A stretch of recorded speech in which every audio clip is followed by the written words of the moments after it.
Welcome back, everybody. As you can see, we've got that batch of boards in the kiln ready to get dried out. On this second part in this series, we're going to take these boards and I'm going to show you how you would take dried lumber from the kiln back to the mill, to the planer, to the table saw, and ultimately to the finished product. So after these boards come out of the kiln or the drying stack or wherever you choose to put them, you put them back on the mill, and what I do is I just shave off one edge of these boards. It's really not necessary to shave off both of them because we'll complete that with the table saw. There is a way to get two straight edges with the table saw out of two crooked edges, but I don't know what it is. I think I saw a video on it at one point or saw the thumbnail, and I think maybe I'll try to dig that up and link to it for y'all, but this is the way that I do it and it seems to work. Once you produce one straight edge on these, at that point you can always use that straight edge to produce the opposite straight edge, or to make the opposite edge straight on the table saw. So let's edge this side.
That gives us one straight edge, and it also gives us some waste that we can use as stickers.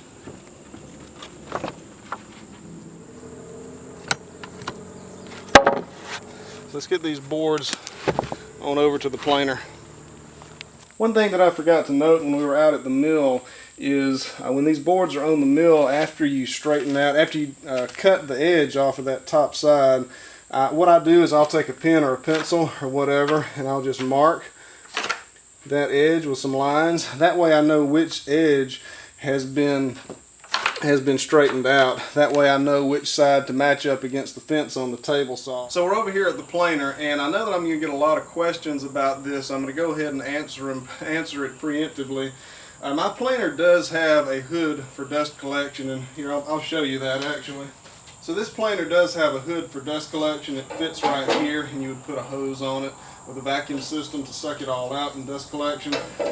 But I don't use it. I do have a barrel that I have set up that would work for that, but it's about a 35-gallon barrel and it fills up really, really fast. This planer tends to produce a ton of dust, shavings, whatever you want to call it. It can do 1/8 of an inch at a time, so you can imagine how much dust or how many shavings that produces.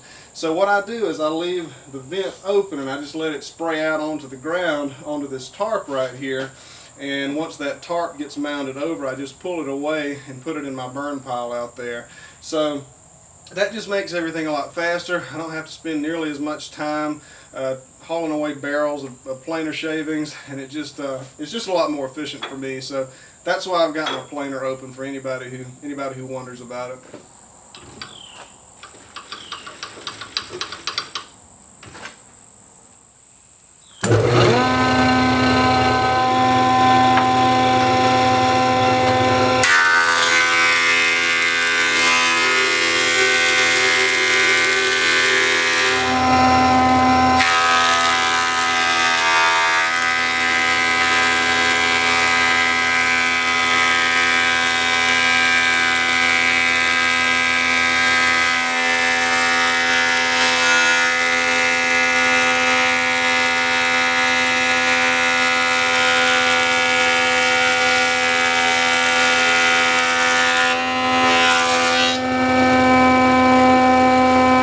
So you can see here what the wood looks like once it comes out of the planer. This is an unplaned board. You can see you've got sticker marks on it, and it looks really rough. It is really rough. This is the piece that came out of the planer. It's very smooth and clean, and pretty well ready to go up. So this is my setup that I use for edging these boards. It's just a standard DeWalt job site table saw that I put an extended fence on, and the extended fence, all it is just a good straight store-bought stud, a 2x4. And it does a good job with giving me some more surface area for the board to ride against the fence. Plus I've got a vacuum cleaner underneath to minimize the dust, and I've got these rollers right here, and those help me with stability once the board gets on out past the tabletop on the saw. When you're working by yourself, one of these things is I would say critical, because there's only so much one person can do. So anyway, let's go ahead and get started, and I'll show you how I put a good clean edge, finish edge on these boards. So this setup so far has proven to be pretty good, but there are some considerations that I have to take because I have modified this table saw. The fence no longer works with the measurement guide that came standard with the saw. It's actually, since the fence is an inch and a half wider, this doesn't work anymore. So when I take my measurements on the board, I have to consider that my fence is thicker by an inch and a half. So I have to add an inch and a half to the measurement of the board.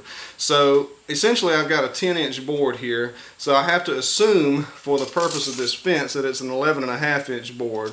So then, in order to edge it, I have to take an 1/8 of an inch off of that. So to get a proper cut on this board, I would have to set my fence at 11 3/8 to take off what I want to take off. We'll make sure that these marks for the first cut are up against the fence.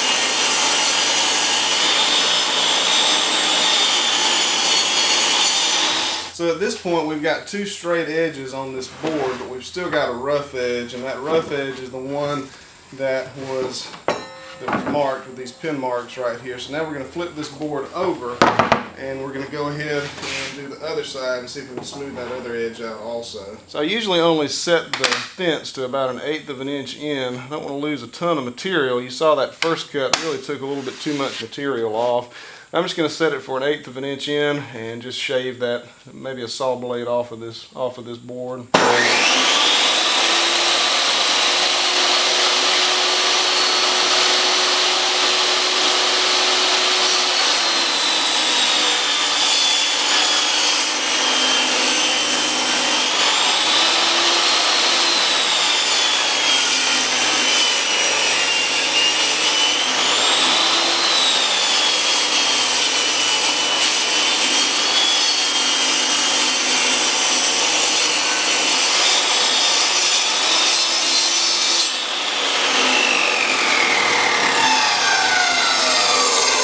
And that's really all that there is to it. That is a finished board right there. It's been planed, it has been edged, and it's really ready to go on the wall. Let's go ahead and make another one, and after I make that other one, we'll put two of them together, and I'll show you just how much of a, just how nice of an edge this setup makes. We'll put two of them together, and I'll show you the gap that's there.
Let's go ahead and check these two boards that we just cut. And I have not tested these, so probably going to make a fool out of me, but we'll see.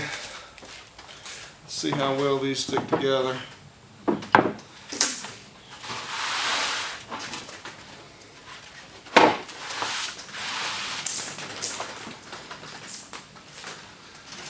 Give you all a little better close-up of that. So here it is, guys. The camera probably doesn't do this as much justice as it should. There is a really teeny tiny gap in this, but for us, I mean, this is totally acceptable. These are going to be wall boards in a laundry room, so it's not that serious. But check it out. This is the finished product of milling, drying, planing, edging, and everything. So this is it, guys. This is how Homestead lumber gets produced. Guys, I really appreciate you taking the time to watch this video. This is how I produce lumber for our little homestead right here. We're doing a house remodel right now, and these boards are going to come in really handy for that. I also want to say welcome to all the new subscribers. The channel has added quite a few subscribers in the last couple of weeks or so, and to all of y'all, I really appreciate your support. I really appreciate you watching, and I really appreciate you clicking that like button. And I certainly hope for y'all that may have been curious about how lumber is produced on a small scale, I certainly hope this helps. And besides that, that's all I've got for y'all. I hope you enjoyed the video. I appreciate you watching, and I will see you next time. And I'm going to show you how you would take dried lumber from the kiln back to the mill, to the planer, to the table saw, and ultimately to the finished product.